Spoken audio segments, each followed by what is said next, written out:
Assalomu alaykum hammaga. Yaxshimisizlar azizlar? Bugun men sizlarga turistskiy shirinlik pishirib berishga harakat qilaman. Bunga qolipinglarga qarab tuxumlari, boshqa narsalarni ajratasizlar. Men qolipim katta. O'shaning uchun hozir bunga men 6 ta katta tuxumdan va 1 chumlik tuz soldim. Va hozir ko'pirtirib shakari stakan o'lchab olsanglar yaxshi bo'ladi. Meni stakan 200 grammlik, 200 grammlik stakan shakar hozir aralashtirib yaxshilab penka qilib ko'pirtirib olamiz. Mana oppoq qilib penka qilib ko'pirtirib olgandan keyin xuddi o'sha stakanimizda 1 stakan sut, bismillah, va yarim stakan oddiy pista yog'i qo'shib olamiz. O'sha mana yarim stakan yog'. Ana endi bunga hozir un va razexitsil qo'shib, обычно har doim qilinadigandaqa qilib, образно qilib qo'yamiz. Mana razexitsil, endi esa unni ilib olamiz. Bismillah. Birdaniga ko'p qo'shib qo'ymanglar, sekin-sekin qilib ko'pirtirib, miksada qolsanglar ham bo'ladi, xohlasanglar qo'shuvda.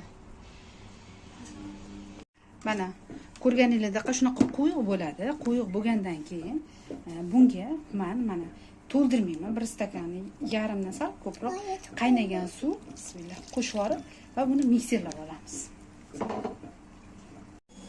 Ana endi qolipimizni sovunamiz, bismillah. Va buni 180 gradusda 30 minut nimalar duxovkalarga qaraysizlar, pishirib olamiz. Endi qaranglar, duxovkaga narsamizni qo'yib qo'ydik. U pishguncha bu yerda 200 gram gushoniy молокоga 200 gram sut, bismillah, va 200 gram qaymoq qo'shamiz va hammasini mundoq qilib bir xilda qilib aralashtiramiz. Hozir gushoniy молоко bilan qaymoqni ham aralashtiramiz. Mana bularimiz meniki pishdi. Pishgandan keyin endi hozir buni men o'zingizlarga xohlagan holatida kesib olsanglar bo'ladi. Kesib turib keyin astoydil sovutinglar, sovutmasdan qilmanglar, chunki berch bo'lib qoladi. Hozir buni men kesib turib sovutgan qo'yib qo'yaman. Mana men shunaqa qilib turib sovutib olaman. Oynani tagiga qo'ymayman, ichlari ko'va berch bo'lib qolmaydi. Xuddi shunaqa bo'lib kesib olsanglar tezroq soviydi. Va keyin o'sha qilib qo'ygan narsamiz pirapitkasini qilib olamiz. Mana sovutib olganimizdan keyin men shunaqa taxladim. Endi ustidan bismillah qilib chiqamiz. Shunaqa hamma joyiga qo'yasizlar. Bir tekisda.